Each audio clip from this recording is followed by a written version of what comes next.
পার্থক্য আছে বলেই ঐক্যের প্রশ্ন আসে। কাজেই মত পার্থক্য থাকবে, কিন্তু আমাদের যে ঐক্য তৈরি হবে সেই ঐক্যবদ্ধ অবস্থানগুলোকে জাতীয় সনদ আকারে আগামী সংসদে যাতে আমরা পাশ করতে পারি সেই ব্যাপারে জাতীয় সনদ তৈরি করতে হবে।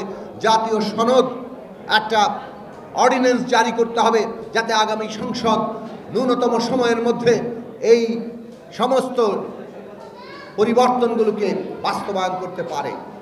আমরা দুর্ভাগ্যের সাথে দেখছি যে এই সমস্ত অনেক ক্ষেত্রেই মব আক্রমণ কোনো রকম প্রতিরোধ ছাড়া কিংবা সরকার সেইখানে যথাযথ আইনানুগ ব্যবস্থা নিচ্ছেন না, উল্টো যারা ধর্ষণের বিরোধিতা করছেন সেই ছাত্র নেতাদের নামে মামলা হচ্ছে। আমরা দেখতে পাচ্ছি যে নানাভাবে জনগণের বিভিন্ন আন্দোলনকে দাবি দাওয়াকে ষড়যন্ত্র বলে আখ্যায়িত করা হচ্ছে। জনগণের বিভিন্ন অংশের শ্রমিক, কৃষক, কর্মচারী, দেশের বিভিন্ন অংশের মানুষ তাদের দাবি দাওয়া নিয়ে আন্দোলন করছেন। 15 বছর এই দেশে কোনো দাবি দাওয়া মানা হয়নি। কাজেই জনগণের দাবি দাওয়া থাকবে, আন্দোলন হবে শান্তিপূর্ণ উপায়ে।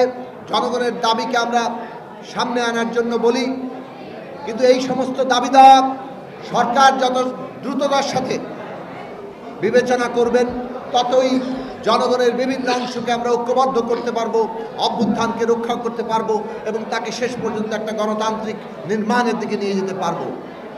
এই লড়াই আমাদের আজকে করতে হবে। কাজেই জনগণকে সতর্ক থাকতে হবে, ভিজিল্যান্ট থাকতে হবে। জনগণের সতর্ক প্রহরা, জনগণের ঐক্যবদ্ধ অবস্থা আজকে অভ্যুত্থানকে রক্ষা করতে পারে এবং সমস্ত ষড়যন্ত্র, সমস্ত উস্কানি, অস্থিতিশীলতা সৃষ্টির নানা রকম চেষ্টা কিংবা হঠকারিতা সেই সব কিছু মোকাবেলা করে আমরা গণতান্ত্রিক পথে যেতে পারি।